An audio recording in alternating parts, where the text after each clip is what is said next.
very good evening and welcome to the programme with me, Riz Latif. The government is to write to several high street chains, urging them to improve after a BBC London investigation exposed what a minister called a depressing failure to accommodate disabled people. Secret filming by this programme also revealed the scale of problems faced on the transport network. It comes as complaints about access by disabled people have more than doubled in the last 3 years. Tara Welsh has the story. Getting around London is something many of us take for granted, but we've been contacted by a number of people who've told us it can still be extremely difficult if you have a disability. Christiana uses a wheelchair and Reshi needs his guide dog Lana to get around. They wanted to show us some of the barriers they face every day. Excuse me, do you have a ramp? When she wanted a coffee, she couldn't get in at several high street chains. I went from coffee shop to coffee shop to coffee shop, and either they had steps in front of their door or they only had high tables. And when she went to the post office to buy stamps... Do you have a ramp for this stamp? No, we don't. What we do, we carry the transaction for you. On the street? Yeah, but you tell us what you need to do and I'll go and do it for you. The post office says their plans for a ramp weren't approved by the council. TfL are really working hard to make getting around the capital easier. This is what TfL wants its network to be like, but Christiana knows it can feel quite different. Excuse me, could you speak to the driver? He knows that I'm in the train. Despite booking a ramp in advance, Christiana's left waiting until someone alerts the driver. Then it's the same on the rail network. A quarter of underground stations are step-free. Upney is one of them, but she still can't get there. There's no staff up there. There's no staff at Upney? No. It is a very uncomfortable situation, being stuck in a train. You know it will leave in the next 1 minute or 2 minutes. She gets left behind by buses too. The next one is coming in 2 minutes because the ramp is not working. Your ramp isn't working? Yeah. Oh no. In 2011, TfL received 570 complaints about access. In 2012, 1,464, and last year, 1,431. Transport for London say they take complaints very seriously, but they do need to be put in the context of millions of journeys every year. So we've seen Christiana's had some problems getting around. Reshi hasn't had any, but what you're about to see next is both against the law and shocking. Guide dogs are supposed to be allowed into cabs. It's a criminal offence for a driver to refuse. But after Reshi encountered problems with minicabs in East London, we decided to put it to the test. We phoned up 20 firms and ordered one from each. We take it, but if they're quite big dog, I can't take it. What, in a people carrier?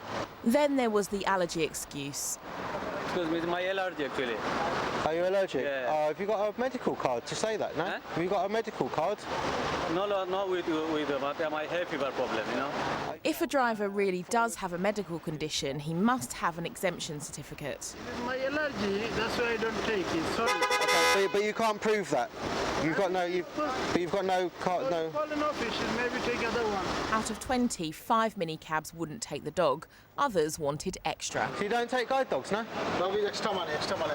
Extra money for a guide dog? A lot of the time I go home and I'm just exhausted. I feel like I have been in a battle. It's draining. We showed our footage to the Minister for Disabled People. I couldn't hear any defensible reason why they would have trouble taking your researcher and his assistance dog. And it's very clear the law would require them to take him. He says he'll write to the firms we filmed at and look at whether minicab guidance needs redrafting. In the meantime, Reshi and Christiana both know the daily battle to be treated fairly is likely to continue. Tara Welsh, BBC London News. OK, let's speak to Michelle Dix from Transport for London, who's responsible for planning. A very good evening to you. Thank you for coming in. Should minicab drivers who behave how we've seen in that film be allowed to hold a licence from TfL? They're not, and it was upsetting to see that on the film. They're not. If they have refused a guide dog into their vehicle and they haven't got an exemption card, then we'll review that and revoke their licence. So if there are any complaints, if you give us the details of the people in your film, then we will investigate that. Obviously there is a formal process for requests for handing over evidence which go through the BBC.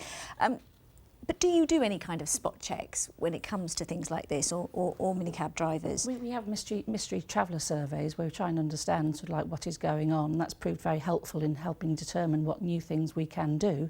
And I know the stories on your film have illustrated examples where it's been difficult for people, but we do have one of the most accessible networks in the world. We spoke to Guide Dogs for the Blind who say they get calls constantly, you know, on this, minicab refusals in London, and they say that they alert TfL to each and every complaint and say that you guys should be in no doubt about the frequency of the problem. So why isn't it improving? Why aren't licences being revoked? Because we investigate the complaints, and the complaints are made to us. So as I say, if they haven't got an exemption card, if they haven't got a valid reason for not taking a dog, then they'll have their licences revoked. But the majority of trips that take May, there's 1.3 million disabled trips that take place every day across the network, and we are trying to make those trips better, more accessible. We're investing millions in making it more accessible, such that our network is some 40% accessible at the moment, and come sort of like the opening of Crossrail, some sort of 53% of all our stations will be accessible. Our buses are accessible, our taxis are accessible, and we do want to make sure you're investing money in making things more accessible, but let's talk about the wheelchair user there, where repeatedly they've booked assistance getting off a train, and that assistance simply isn't there. On 4 occasions she didn't get the assistance requested. Now that's reasonable, but it's not about money. It just requires better organisation and customer service, and that isn't there. It does require better customer service, and we are training our staff. We have been training our staff. We've been using organisations of disabled people to actually give direct training to staff so they understand those issues, and there have been improvements. So you're right, along with the physical improvements that we're putting in place, training staff, changing attitudes is really, really important. So what do you say to someone in our film, you know, who the blind person, you know, with a guide dog, after what you saw?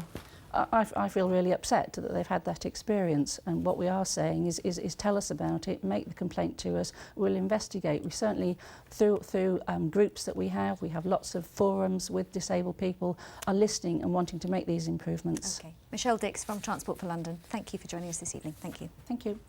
And you can see more on the discrimination faced by disabled people in the capital on Inside Out London tonight at 7:30 here on BBC One. Coming up later in the programme,